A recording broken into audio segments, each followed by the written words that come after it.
afternoon. We're going to get started. Thank you so much for coming, particularly those who were here yesterday and have come back to support our panelists. Thanks very much. My name is Kisa Takesue. I'm the Director of the Student Activities Office in the Campus Center. Office is straight down there, that hallway. And really honored to be part of this panel. I had mentioned to the students already that it was just really fun to get to know them through our conversations preparing for this panel, hearing more about their work, and I was really inspired by their own stories, their own experiences, their engagement with these topics.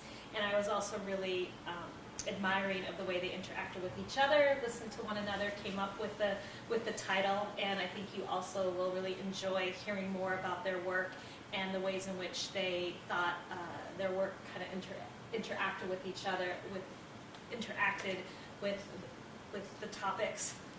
And hopefully when we have some time for question and answers, we'll get a chance to kind of further explore not only the academic, intellectual, and emotional pieces of their work, but also, again, that connection and interdisciplinary synergy that I think has happened through this panel's creation. So thank you very much. The panelists are Jessica, Blair, and Natalia. And Natalia is going to start off. I'll let her go ahead and introduce herself. So thank you very much for being here. Yeah, so I think I think the coolest part for me about working with Blair and Jessica was that talking to each other about our work was really helpful in terms of thinking about my own work in a different way. So I thought that was a really cool experience, and I really appreciated that. And so the title of our panel is Confined, Bodies and Selves. And my work is looking at 3 different female authors and the way they write about sort of the mind-body relationship. And in particular, sort of the reason I was interested in this topic was came out of the idea of thinking about how society sort of dictates our relationships to our bodies, and how for many women the relationship to their body is of thinking of their body as sort of other, as an object that's external from themselves, that they're supposed to shape or conform or alter in some way to fit a specific vision of what the body should be. And I think that this sort of mindset of thinking about the body as something sort of external from the self has some pretty harmful and detrimental consequences a lot of the time for both physical and mental health. So I was really interested in looking at these authors and seeing how they wrote about this topic, and what sort of possibilities they offer in terms of a new way of thinking about this relationship and sort of a way out. So thinking about how bodies both, how women are confined by their bodies, and how we can rethink that relationship to escape that sort of paradigm. Cool. I think, yeah, for me too, talking to the two of them about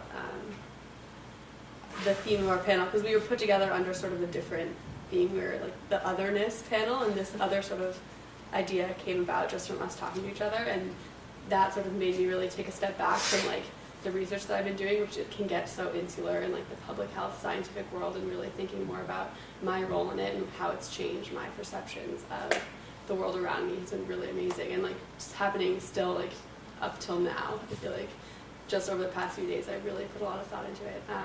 So my work is on hepatitis C and young incarcerated adults who are currently in prison at the Correctional Institute in Rhode Island. And so the public health research is about that, but then there's also this other part, which is the mind and body connection, and how minds, in creating constructs about the world around us, can really sort of confine and imprison other people's bodies in these definitions that we sort of, like, in an unaware way have, like preconceptions, and how that can really stigmatize and make other people's experiences pretty invisible. And I think especially with the topics that I'm focusing on in my research, which are incarceration, substance use, injection drug use, chronic infectious illness, there are often so many of these assumptions and preconceptions that we have that we don't even realize. And sort of teasing those out and recognizing how much, like, actually learning about the facts and the truth of things can sort of change my perception has been really cool, and I'm excited to talk about it. My name is Jess. I've felt throughout this process that my research kind of lies somewhere in between Blair and Natalia's, and the connections to Blair's are a little bit more obvious, and I've really enjoyed talking to Blair and getting the public health perspective on some of the things that I notice in the prison, and hearing her talk about it that way. And when I talk to Natalia, getting maybe more like theoretical or literary understanding of how women specifically can differentiate between their bodies and minds, and working with women in a prison, I see a lot of that going on, and a lot of having to sort of dissociate from the physical lockdown of the body and retain a life of the mind.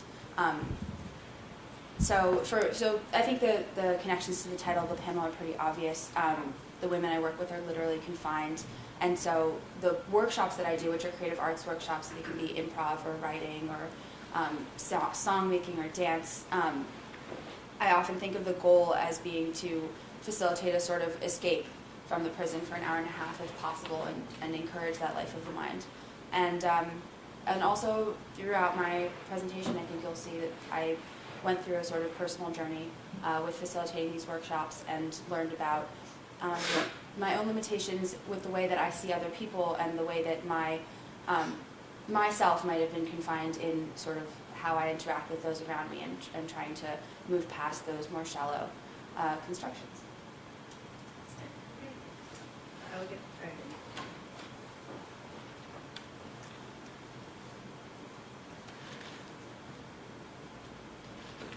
So I started out my research by looking at these 3 different authors.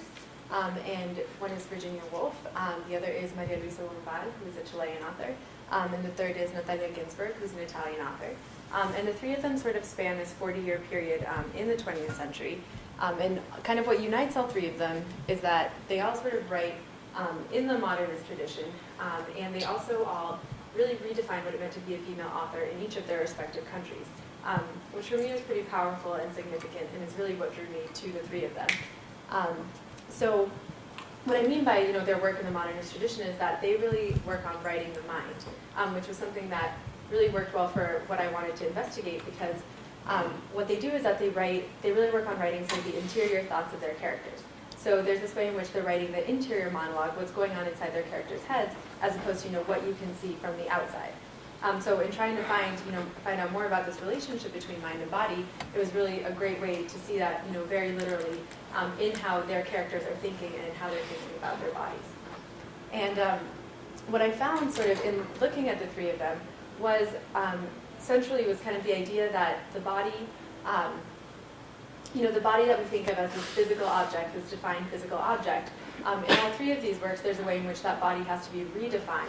And those boundaries have to be kind of expanded or let go of, or defined by each of the individual protagonists in order for mind and body to be able to coexist. Because sort of this set definition of the body as this physical object that's defined from the outside didn't really allow for that for these 3 characters. So starting with Woolf, I read Mrs. Dalloway, which is something many of us might have read at some point or another. And with that, I found in particular that Clarissa Dalloway, the protagonist, is really very alienated from her body at the beginning. She, presents this body of Mrs. Dalloway, while, so that's her body is Mrs. Dalloway, while her mind is Clarissa. And those 2 things are very sort of separate and alienated, and having those sort of 2 selves that she's presenting makes her feel very sort of insincere in herself, and in the way that she sort of presents herself to the world. And this quote, I think, really illustrates that. She talks about, but often now this body she wore, she stopped to look at a Dutch picture. This body with all its capacities seemed nothing at all. She had the oddest sense of being herself invisible, unseen, unknown. And so I think that first part really illustrates how she thinks of her body as something that is not necessarily part of her sense of self, but as something that she presents to the outside world, but that doesn't really represent Clarissa, it represents Mrs. Dalloway. And that sort of is also illustrated in the second half of the quote when she talks about not even Clarissa anymore, this being Mrs. Richard Dalloway. So in Mrs. Dalloway, sort of the resolution I argued for was that there's moments of sensation, and these moments of really intense sort of hearing or seeing or smelling or touching, and these moments of really intense sensation are the only moments where she's really able to experience mind and body as one. And these are moments when she feels like, both her body and her mind are that of Clarissa, not Mrs. Dalloway versus Clarissa. And so sort of this idea of thinking of the body as defined by sensation as opposed to defined, for example, by gender, which for Clarissa is a big thing because she really resists sort of the maternal and conjugal roles assigned to the female body. So for her, sort of this redefinition of the body as the object of sensation is really important in being able to find sort of a united sense of self for herself, in which she feels like Clarissa, both on the outside and on the inside. So then looking at Bombal, the Chilean author, her work is, both Woolf and Ginsberg are pretty realist in their focus, but Bombal is a little more surrealist. She has some more elements of sort of magic and mysticism in her writing. And the book I looked at of hers is called La Mortajada, which means the shrouded woman. And so the shrouded woman is Ana Maria, the protagonist, and she's actually dead. She's a corpse, so her body is dead. And she's lying in her coffin at her wake, but her mind is still alive. So what we're hearing as the reader is sort of the thoughts that she has as she's lying in her coffin at her wake, looking up at all the people who are coming to visit her and mourn for her death. So it's really interesting because we're hearing her sort of thoughts throughout the whole thing, we're really looking out through her eyes and looking up at all the people who are coming to sort of view her body. And all of these people are people from her past, so her past lover, her husband, her children. And so there's a way in which we revisit all of these memories that she has with all these people. And in La Mortajada, I thought that the idea of vision was really central, particularly thinking about ideas of the male gaze, which is an idea drawn primarily from film theory that talks about how through a camera, that the camera in film and in cinema is always sort of portraying, is always looking through a male vision. So the bodies that we see are always shaped by this male vision. So the idea is that whether you're a male spectator or a female spectator, you are looking through that male vision, no matter what. And so there's a way, I think, in which Bombal, in which Ana Maria really, throughout her life, comes to see herself only through that male vision. And what that means is that she's really focused on how her body is viewed by a male spectator. So she's really focused on sort of the physical aspects of her body. She's very vain. She's thinking, even as she's dead and in her coffin, she's thinking about how her hair looks and whether she still is wrinkled or not. And this is even while she's dead and she's sort of moved on from the life of the living. So there's really a way in which she kind of loses control of her body throughout her life and comes to see her body only through this male vision. But by the end, through sort of revisiting these memories of all these people in her life, she comes to be buried in the ground at the very end. And there is a way in which, once she's free from all the gazes of the world, all the visions of the world, her body is able to expand. And it's really able to take its own shape. As you can see on this quote, she talks about her body sort of sinking into the earth and becoming one with the earth, which I think really illustrates the idea of the body as having no definite shape or form, it's sort of able to take whatever form it wants. But for her, this is only possible after she's died, after she's been able to sort of reverse that gaze. And that's when she can redefine the body for herself to take whatever shape or form it wants. So then turning to Ginsberg, who is the Italian author, she's the most recent of the three. And her work is very different in that this book I looked at called Le Psicofamiliare is an autobiography. So she's really writing the self, and if you think about the idea of writing, of the body kind of of the text as her body, she's really writing herself and writing her body by writing her autobiography. But what we traditionally think of as autobiography is often, when I was little, like my family would go to the beach or whatever, but it's often I would do this, or I did this, I did that. But Ginsberg doesn't do that at all. She writes the body and the self in a very different way by writing everything that was around her in her life, but not herself. So what this means is that she writes about all the voices that were around her in her childhood. So she writes, my father would say this, my mother would say this, this happened and my brother and sister would always argue and say this. So there's a way in which, as the reader, we're hearing all the same things that she heard throughout her life, but we're never getting a direct picture of, what Ginsberg looked like, of her body, of herself in all these moments. So kind of to think about it a different way, she sort of structures everything that's around her and all the voices that were around her. And her body kind of takes shape, I think, in that negative space in the middle of all that. But it's never defined concretely as, I looked like this, or I, in this, when we would go to the beach, I would do this. It's always just kind of what was happening around her. So there's a way in which, thinking about language as really being what defines bodies and what shapes bodies, she really provides us with all the language that shaped her body at different points in her life, but she never defines that body as something fixed or concrete. So it's kind of always changing as the words around her are changing. And I think she really exemplifies this idea of the body as something, whose boundaries are always shifting and always changing, and as something that's really defined by the words and the language that we hear. So, well, with all three of these authors, as you can see, there's really a way in which the body is kind of loosened from its definitions and kind of let go of as a physical, concrete object that we so often, take for granted as what the body is. And for all three of these characters in these three books, there's a way in which the self-definition of the body is really important and crucial for them to be able to sort of coexist in mind and body, but only once they've defined that body for themselves instead of taking this sort of idea of the body that's kind of imposed on them. So for me, I think that's the biggest thing I've taken away from this research is that idea of self-definition of the body. And, sort of rethinking the idea that mind and body are these separate realms, which is something, that we talk about a lot, I think, at Brown or sort of in our classes, but is not something that is very present in, the way that the media portrays the body or advertisements portray the body or anything like that. And, even in the realm of health, which is something that Blair's going to talk about in a second, there's a way in which physical and mental health is like this divide that we never really bridge. So I think this has implications in a lot of areas of our lives. And thank you.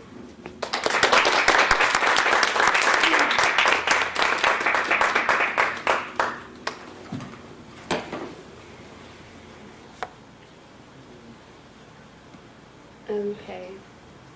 So as you all know, my research has been on hepatitis C and incarcerated young adults. So I'm going to start by talking a little bit about what hepatitis C is, the sort of stigmas and invisibilities that are often associated with it, and then talk a little bit about why that's even relevant to prisons. Do a little tiny bit about my research project, and then conclude for you. Okay. So hepatitis C is a viral infection that attacks the liver. It's a bloodborne infection. It's transmitted through the blood, and it's actually the most common bloodborne infection in the U.S. 2.7 to 3.9 million people are infected in the U.S., and that's actually 2% of the population as a whole, which is a huge amount.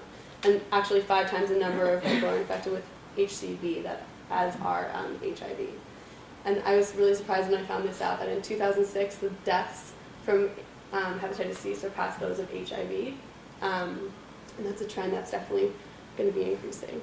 So even though hepatitis C is really one of the most prevalent infections in the U.S., no one really knows anything about it. So it's a pretty socially invisible disease. And there are a lot of reasons why that is. One of them is that the most common way to get hepatitis C is through sharing needles in injection drug use. And these are sort of behaviors that are already pretty stigmatized in society. No one really gives much care or thought to people who are using illicit substances, and I think that has a big impact on hepatitis C and it being not so visible. That stigma can be wrong. There are a lot of other ways that you can get hepatitis C, which I'm not going to go into right now. You can talk to me later if you want to. Okay, so as well as being socially invisible, people themselves don't really know that they have hepatitis C. I think I've heard a statistic up to 50%, but between 25 and 35% of people who are infected don't even know that they are. And there's a pretty obvious reason for that, which is that you can get infected and take more than 30 years to ever feel sick. This is sort of a graph of the progression of the disease. And you really only start to feel sick when your liver starts to fail. Cirrhosis is scarring of the liver, and that is when you would start to have symptoms of liver failure. And ultimately, hepatocellular carcinoma is most often the cause of death, and that's just liver cancer. So as well as being socially invisible, it's also a pretty physically invisible disease. Okay, what do you do if you have hepatitis C? Unfortunately, there's no vaccine, which has large implications for preventing transmission. If there's no sort of way for medical institutions to prevent transmission, it's really up to the individual. There is a treatment, but it's only really 50% effective and has pretty horrible side effects. I think it takes like 9 months, and during the whole time you have flu-like symptoms, weight loss, nausea. It sounds pretty horrendous. There are new treatments, however. 2 got approved last May, almost a year ago exactly, and they definitely improve all of these negative things about the other old treatments, but they're still not great. So there's a really interesting new trend developing in hepatitis C infection. The overall number of people in the U.S. getting infected every year is decreasing, but actually among people our age, in the 20 to 30 age range, the number is actually increasing. And this is a graph put together by the CDC in Massachusetts, and on the left is from 2002, and you can see that the peak age of people getting newly diagnosed is 40 and 50 years, and on the right is 7 years later, and the peak is really flattened out, so there are a lot more new infections among people between 20 and 30, which is pretty surprising. It's definitely a big part of my research has been focusing on this younger population. Okay, so why are prisons even relevant? The war on drugs, which was started in the 70s and escalated in the 80s, created incentives for there to be more drug-related offenses, increasing mandatory minimum sentences for drug crimes, and that had a really large impact on the face of the prison population in the U.S. You can see the graph on the right is like the number of people incarcerated in the U.S., and I couldn't find one that was relevant that showed like the distinction between drug-related and violent-related crimes, but a large portion of that increase would be drug-related crimes. And that has a huge effect on the health of the incarcerated population. It has created a population that's primed for substance use disorders and mental illness, as well as related health outcomes to drug use, one of which is hepatitis C. And it's crazy that 50% of the incarcerated population has hepatitis C, and when you compare that to 2% of the general population, it's a really large gap that's sort of hard to ignore, which is part of the reason why my research took place in prisons. And it's interesting to note that although incarceration adds another stigma onto a group of people that are already really stigmatized with whatever illegal substances they were using, a lot of them have mental health issues. The prison creates a pretty good place to find people with hepatitis C if you're looking for them. Which is why a lot of public health researchers have sort of recently claimed prisons to be a really wonderful opportunity to promote health improvements. It's a really stable period in a lot of these individuals' lives. A lot of them have pretty hectic lives outside of prison, and so if you're trying to do any sort of health intervention or treatment that requires them to, come back for a follow-up appointment, incarceration can be an actually pretty good opportunity to do that. And apart from an opportunity, it's also sort of an obligation. There are like, I think in 2008, 8 million people passed through the jail system alone, which is only half of it, if that. And so there's an opportunity here to reach a lot of people that would otherwise not really intersect with the healthcare system outside of incarceration. But that being said, the way that it's sort of things are happening now is not really sufficient. The current hepatitis C screening guidelines only really reach people who come into prison and ask to be screened, say that they are injection drug users. And obviously, as I'm sure you can imagine, that's not something that a lot of people are really coming into prison willing to admit. But HIV and hepatitis B screening are offered to everyone, so there's sort of hope that hepatitis C can be incorporated into that. To recap so far, hepatitis C is a disease of multiple invisibilities, and many people are infected, but it still remains pretty stigmatized. There's no vaccine, and prisons are both an opportunity and an obligation to reach a population of people who would otherwise not ever get screened. And there's this question of are we doing enough as it is now, and that's what my research was really directly trying to speak to.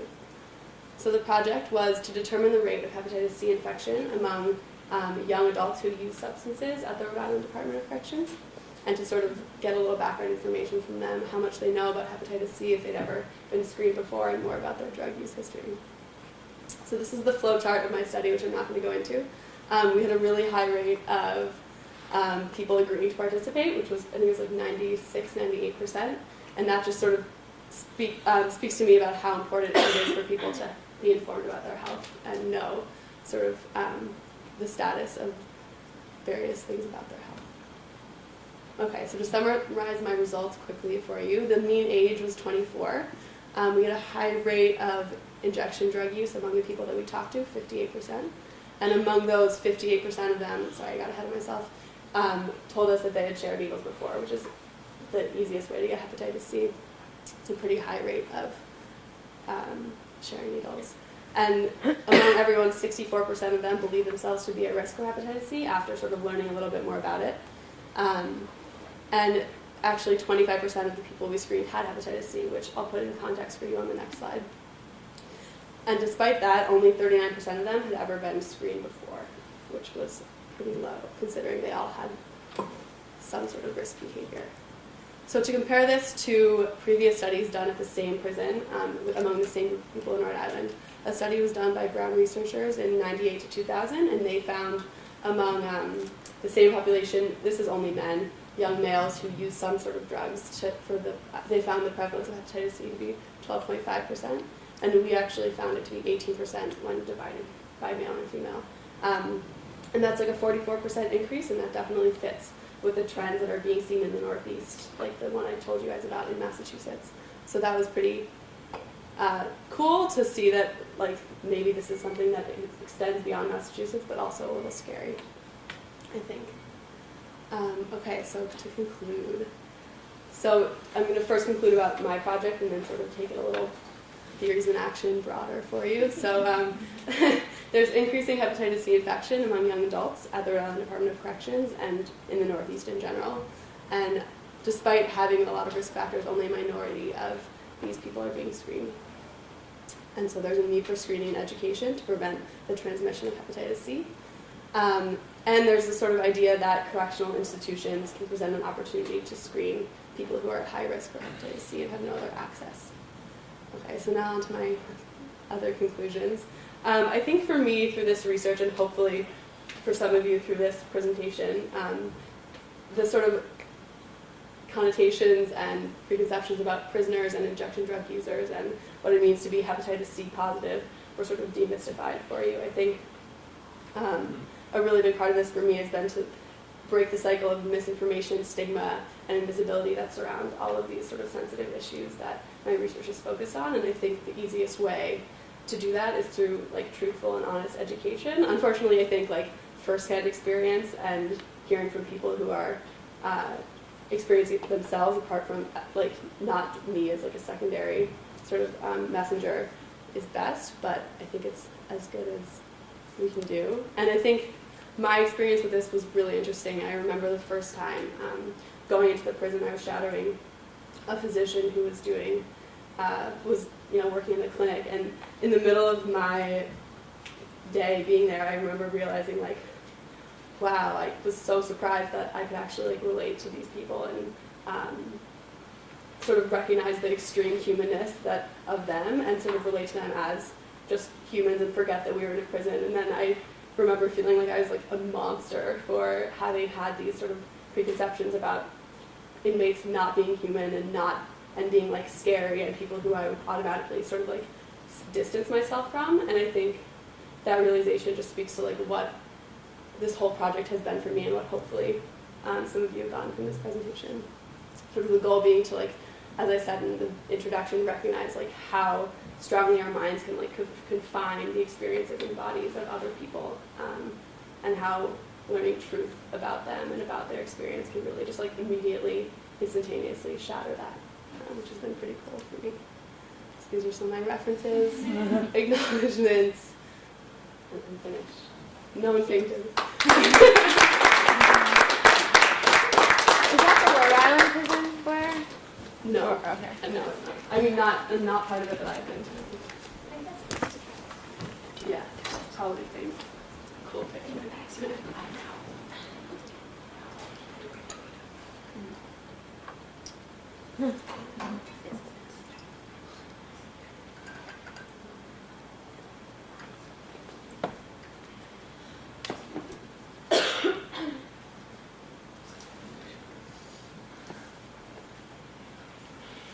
So, I prepared some remarks. But before I start, I want to say that thank you all so much for coming today. The organization that I'm part of that I'm going to tell you about is called Space in Prisons for the Arts and Creative Expression, or SPACE.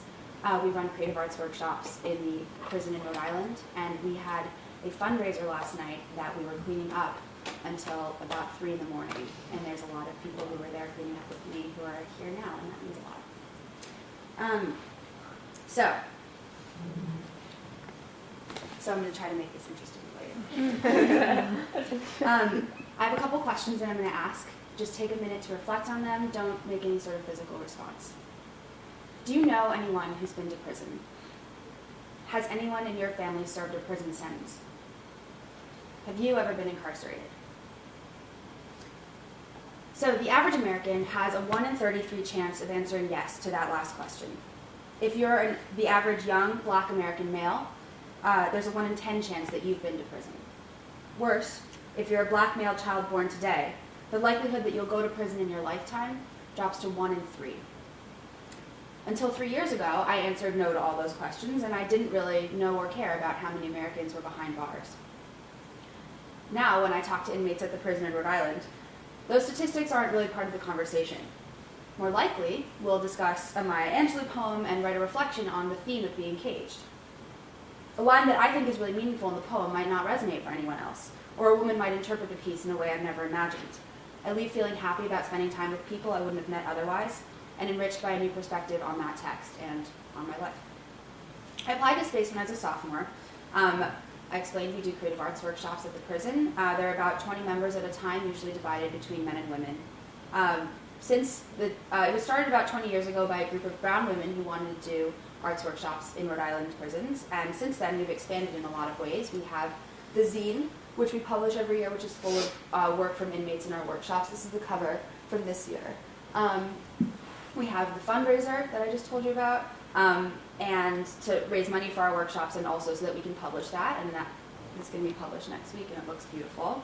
And we have a gala every year to celebrate the release of this scene that we work really hard on, so there will be signs for that on campus if you want to come and support us then. I've been the coordinator of Women's Space for the last year and a half. A lot of the time it feels like most of my job is organizing logistics, which comes from working with any bureaucracy that's as big and conservative and aggravating as a prison. But I also get to work with college students who are figuring out their own interests in prisons and maybe starting to ask bigger questions about how the whole system works.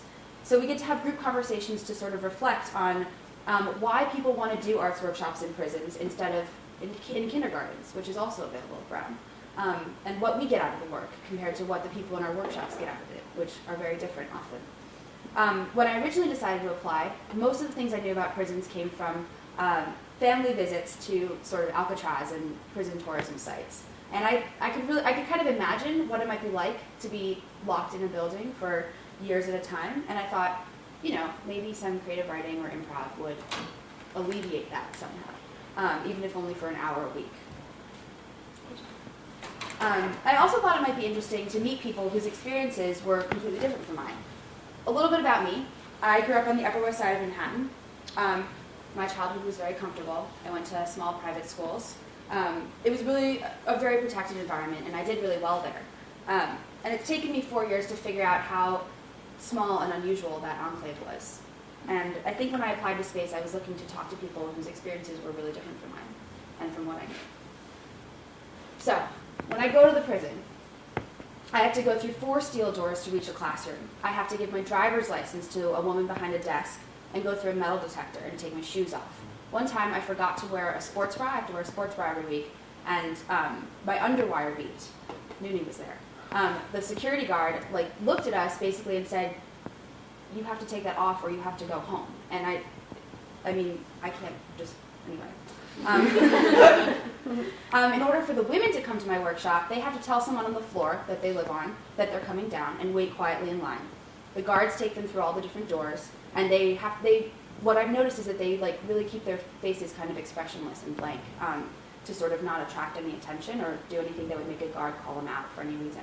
I've seen a woman get yelled at for having pants that covered her shoes, even after she was explaining that that was the only pair of pants she had. But once we're inside the classroom together, away from the guards, a different kind of atmosphere comes out. Everyone introduces themselves, and we read a poem or write a short response, and people's personalities really start to come through. Women talk about missing their kids or how grateful they are for their parents' support. We talk about future plans, which can range from staying drug-free to opening a business.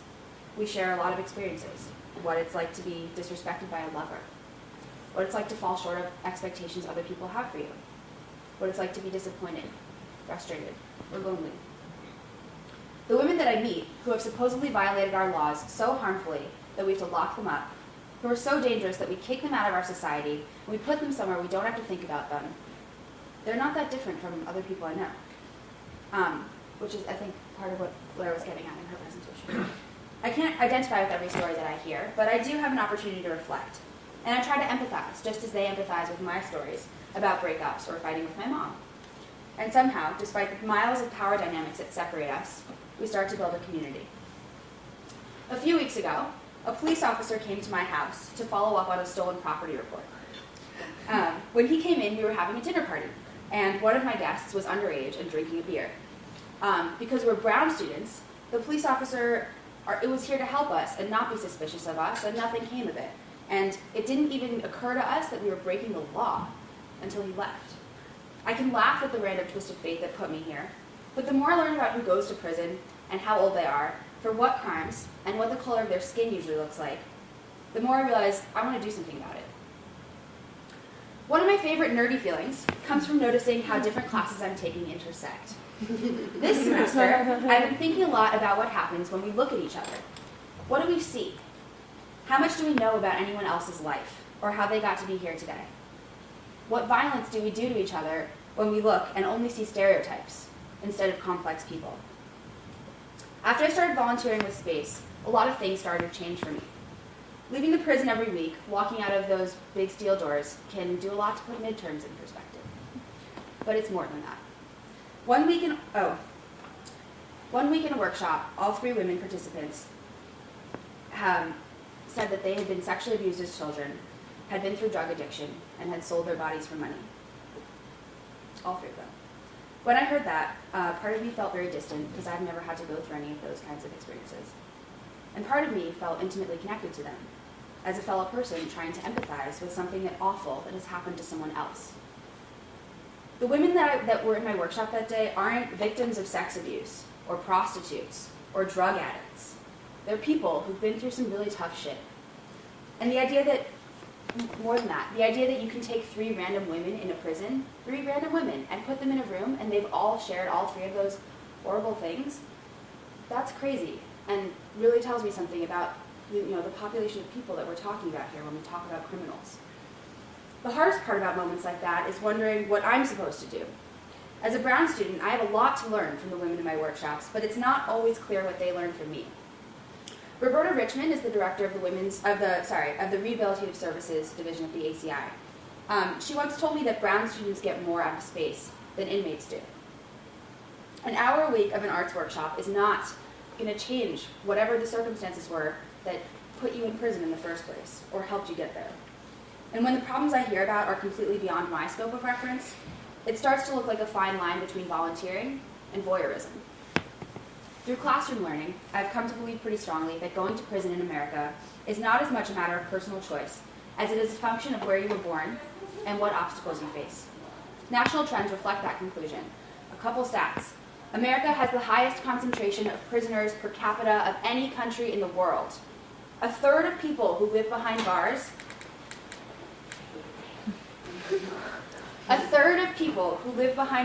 in the whole world are living in American prisons. A third of people. The majority of those people are people of color. To clarify, 12% of the general population of the United States is black. 40% of the population of people in American prisons is black. That doesn't make any sense. And meeting the people who suffer as a result of that trend has changed my life. I decided to concentrate in Africana studies, which has taught me how to see oppression in our country, and how to celebrate people living under conditions of oppression and see them as more than objects of disadvantage. I didn't know too many black people growing up in my sheltered childhood, and learning about black history, culture, and pride has been inspiring and challenging for me, and has radically changed the way I see myself in this country. One of my favorite things about Africana studies is that the very discipline is deeply engaged with ethical practice. We do Africana studies because we want to change the society we study, not just comment on it. I just found out a few days ago that I'll be spending next year working in Berkeley, California, with a law office that sues prisons on behalf of people inside in an effort to improve prison conditions. I'm a little concerned about the fact that I'll be working to make prisons tolerable instead of completely horrendous, and what the implications that might be for future reform, if that's going to make it less likely that people will be more outraged about it. But I'll be getting paid to help people in prison, and that's pretty much all I can hope for right now.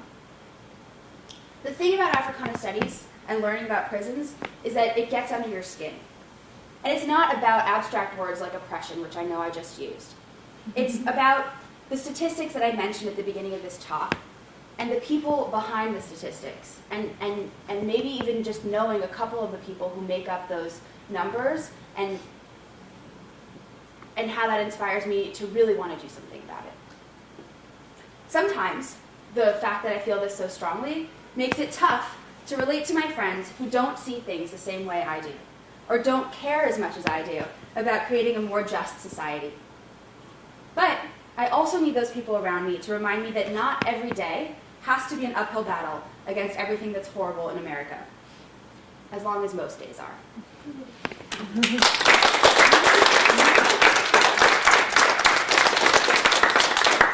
Great. Let's give all the panelists another round of applause.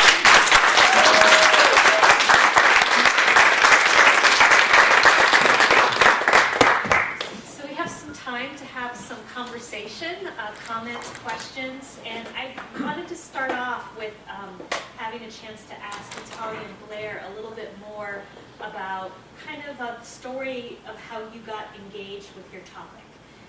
We heard a little bit from Jessica about how her capstone experience kind of evolved. Could you say a little bit about how you first engaged in that topic and maybe how your learnings were different than what you expected, maybe, or similar? Sure.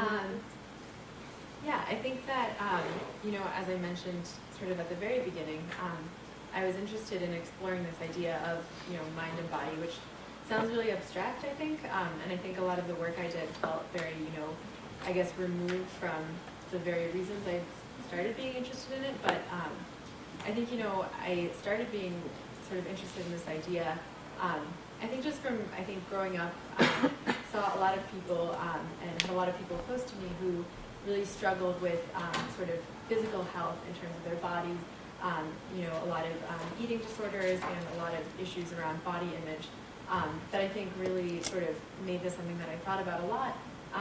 And I guess kind of in the opposite of, the way theories in action works, instead of like theory into practice, this was a way in which for me sort of that very real experience could sort of give me a framework to think about it that wasn't so personal, and could sort of, give me sort of a bigger way of thinking about it.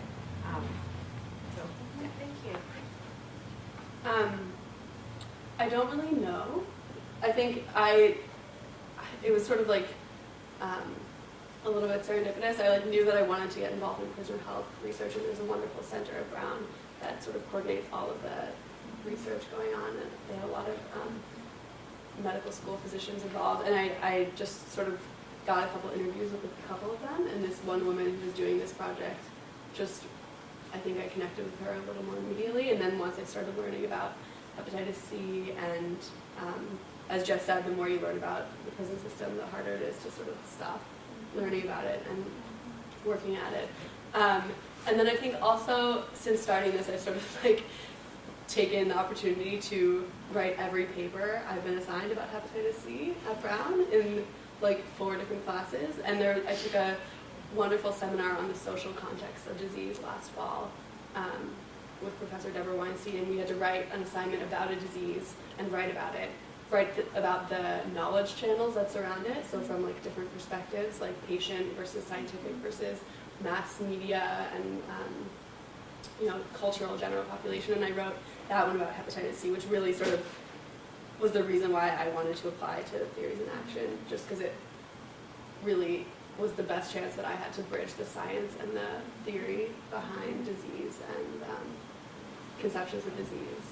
And I think, that definitely solidified my interest. Jess, is there anything else you wanted to share about your connection Was it to the not topic? clear? No, it was. It totally was, but I just want to give you an opportunity if there's anything else that you just thought of as folks were talking. But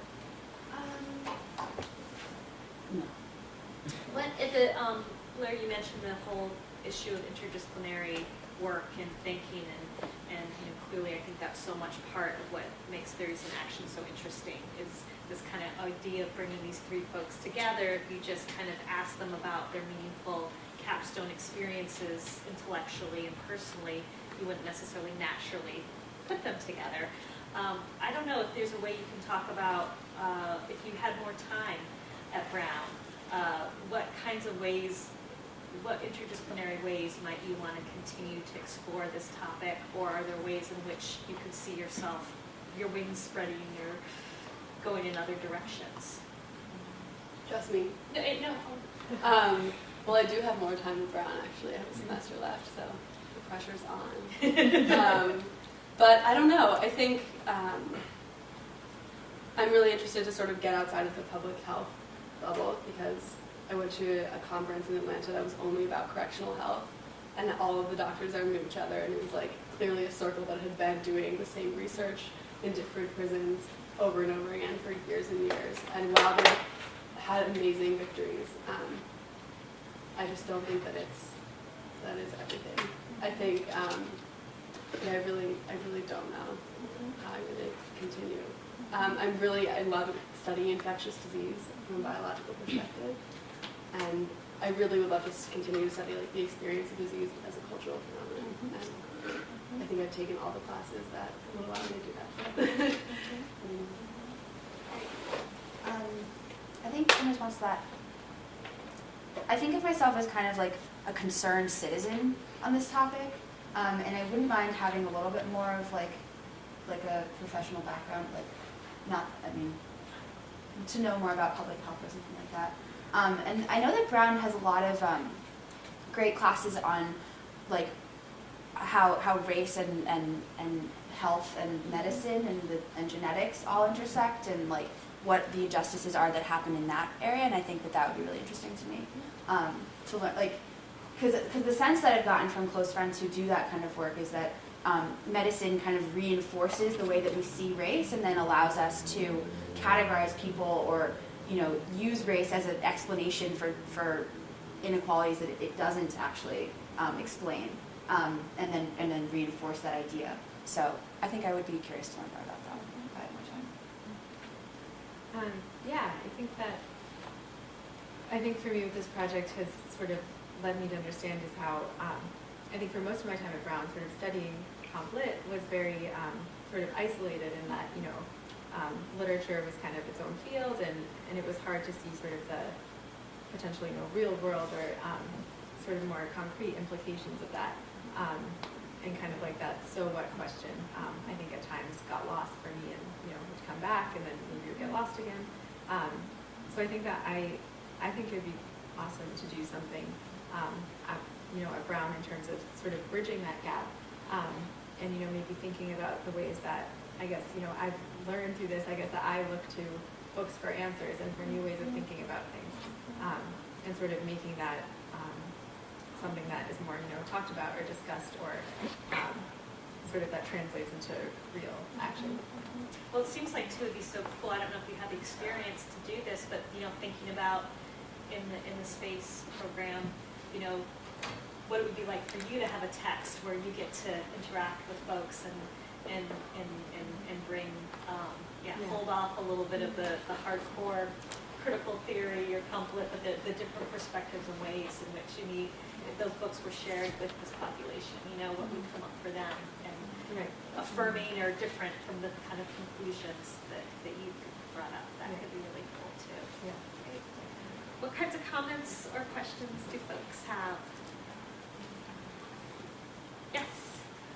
I have a question for Blair. Can you just speak a little bit more about what the process of, like, what happens when women in prison find out that they have hepatitis, and sort of how the prisons proceed from there, and also just what it's like to be a woman in prison who has the disease, and whether there's a stigma attached to that, and whether, other women in prison know who the women that are sick are, and if that affects the way that other people deal with them. I'm just really curious about, Yeah, I think there's some of that I can't speak to, because I only know about the experience of being a sick prisoner from the clinical perspective, as they see me as a doctor figure, I think.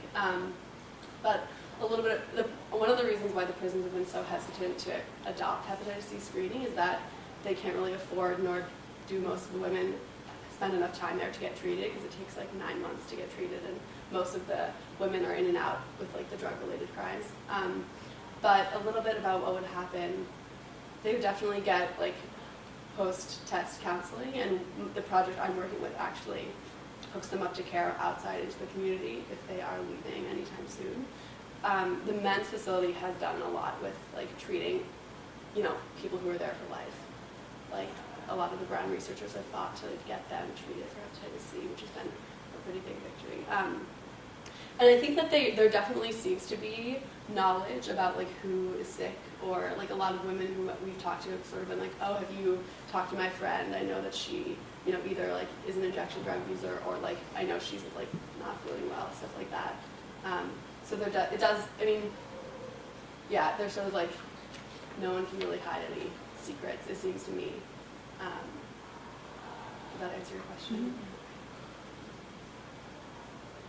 I also have a question for Blair about, do you guys know why the number of people with hepatitis C is increasing among younger people? Yeah, Or they people think, more I don't think there have been any like definitive studies, but they think it's just like there's a trend of starting using injection drugs, heroin specifically, at like a younger and younger age in the Northeast. That's really interesting. Yeah, it's really interesting. I think like there's sort of like fads of drug use, and now is injecting heroin.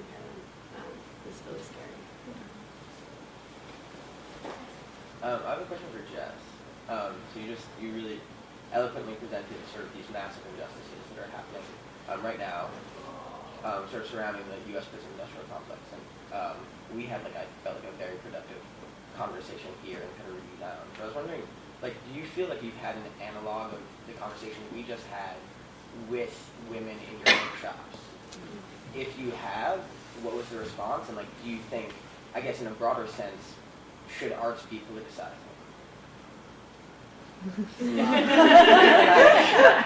You can field whatever part of that you want. Or what's your favorite ice cream flavor?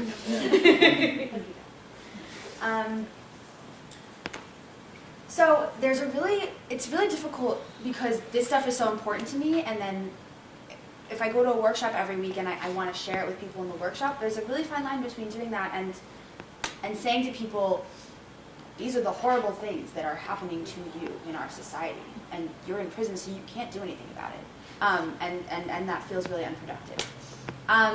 At the same time, I have had a lot of really great conversations with women about what they perceive to be the injustices that they face in their own lives. And I'm trying to think of an example right now.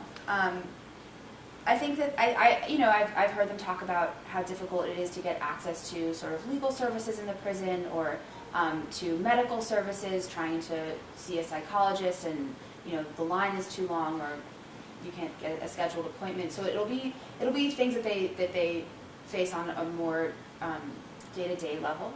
But in terms of structural oppression in America,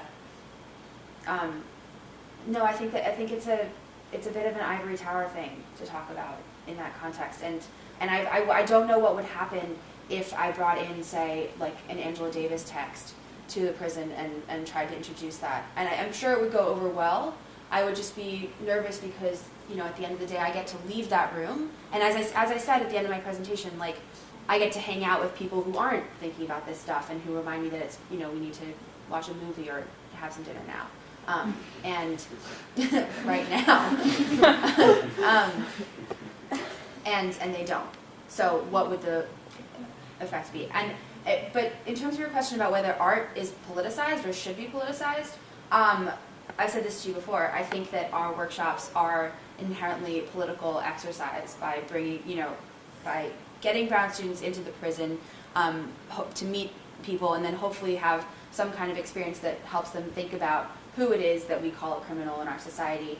I think that has political ramifications that aren't about organizing, that are more intimate, but still, definitely really important. And I also think that arts is, I didn't talk about this, and arts can be an avenue for change through imagination and helping us envision a different kind of future, and encouraging that kind of perspective. So I think it is and should be political, not always in ways that we make explicit. Kind of follow up to that, do the administrators of the prison ever sit in on the workshops, or is there an expectation that they see that? Because I was also wondering kind of an answer to that, depending on how politicized, if Angela Davis was brought in, would they still be allowed to do the workshops, you know, or like is there any negotiation around that?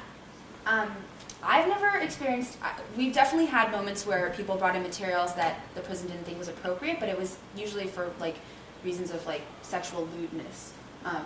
Nudie one time brought in a picture of Michelangelo's David, the statue, and that caused a ruckus. Yeah.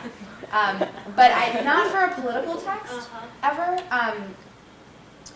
And people guards don't sit in our workshops. That's kind of like how the magic happens, is because people aren't being surveilled during that experience. I did have a funny thing happen one time. We had a performance at the end of last semester at the Women's ACI, and we, it was just going to be for the women in our workshops. And so this one woman who's really incredible, her name is Kisa, gets up and has this poem like ready to go, and she's like an amazing poet and like a really bold woman. And there's a guard in the room, and we didn't know there would be a guard. I think it was because there was like 40 people there, and then that's a lot bigger than most of our workshops. So the guard's like sitting in the corner, and Lakeisha's first, because she kind of like runs space sometimes. And she gets up and she has this poem that's in the zine, and it starts off with, "My breasts."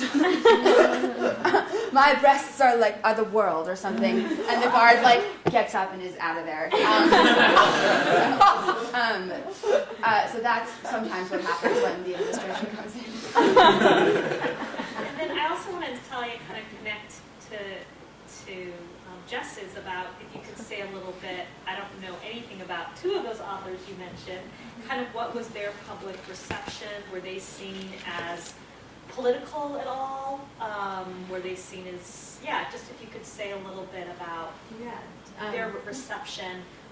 Yeah, definitely. So, Bombay, the Chilean author, she was from Chile and grew up there and then lived in France for a while, and then moved back to Chile, but she wasn't published in Chile at first. She was published in Argentina, because that's where sort of all the like progressive literary stuff was happening, and in Chile she wasn't very well received at all.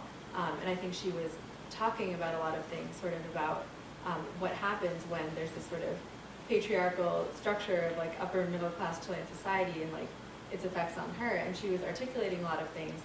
Her books are also a little more, I think, sexually explicit than anything that had been written by any Chilean female author before that. So she definitely was sort of not really well received in Chile at the moment.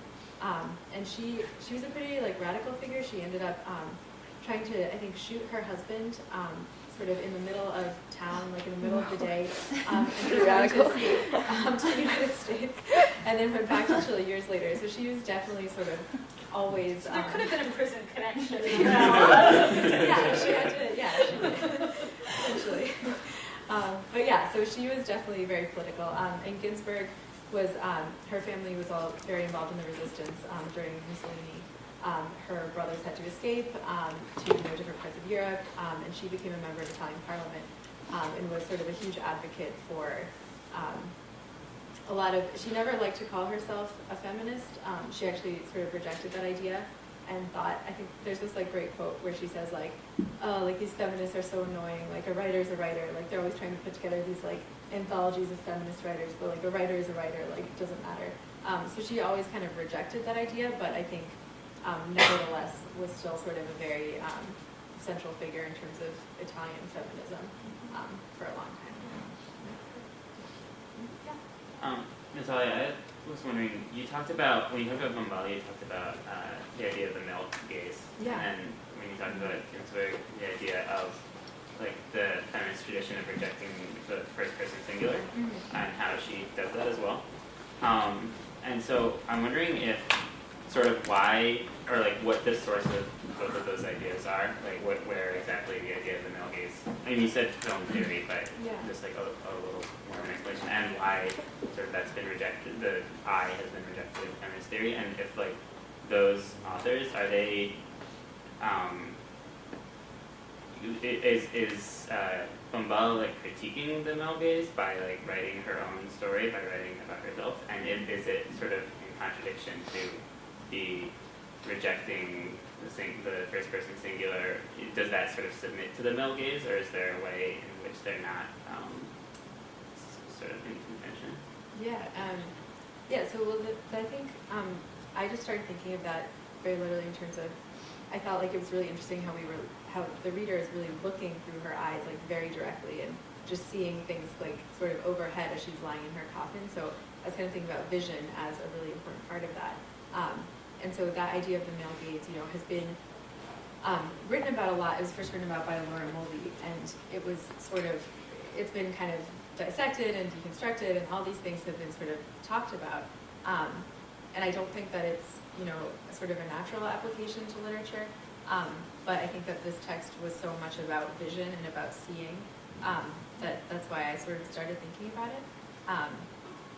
And then I think in terms of the eye, there's a lot of people have written about sort of female resistance to autobiography as the product of, a hesitation to speak, directly as I, which is something really interesting. I was looking at also, Virginia Woolf wrote To the Lighthouse, which was her sort of supposed autobiography of when she was a child, but she writes it as fiction completely.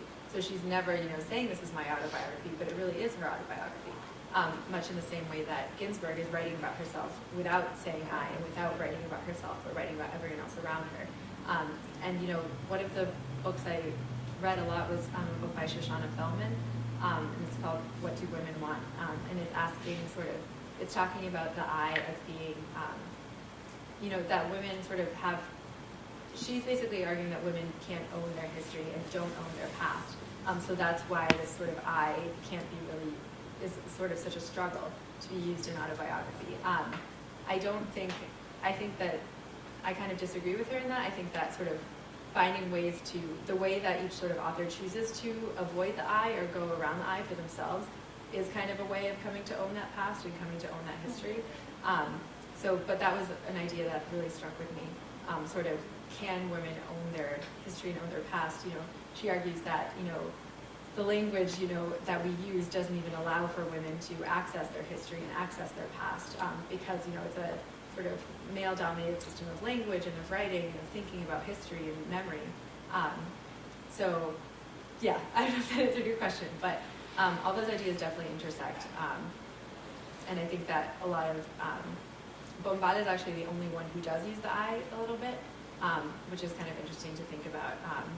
She does have, even though she's dead, I guess she does have a lot of agency once she's sort of kind of out of the gaze of the world, which is, something very interesting. So, yeah. Any other comments or questions? Yes. This is for all of you or none of you. It's kind of a leading question, but hopefully it won't be. No, I think that you've all sort of talked about how your various projects and ways of researching this topic came together. I was wondering if any of you experienced a moment where you felt that there was friction between your experience and your research and the other two threads, or whether there were points at which your projects conflicted with one another's. They don't have to be.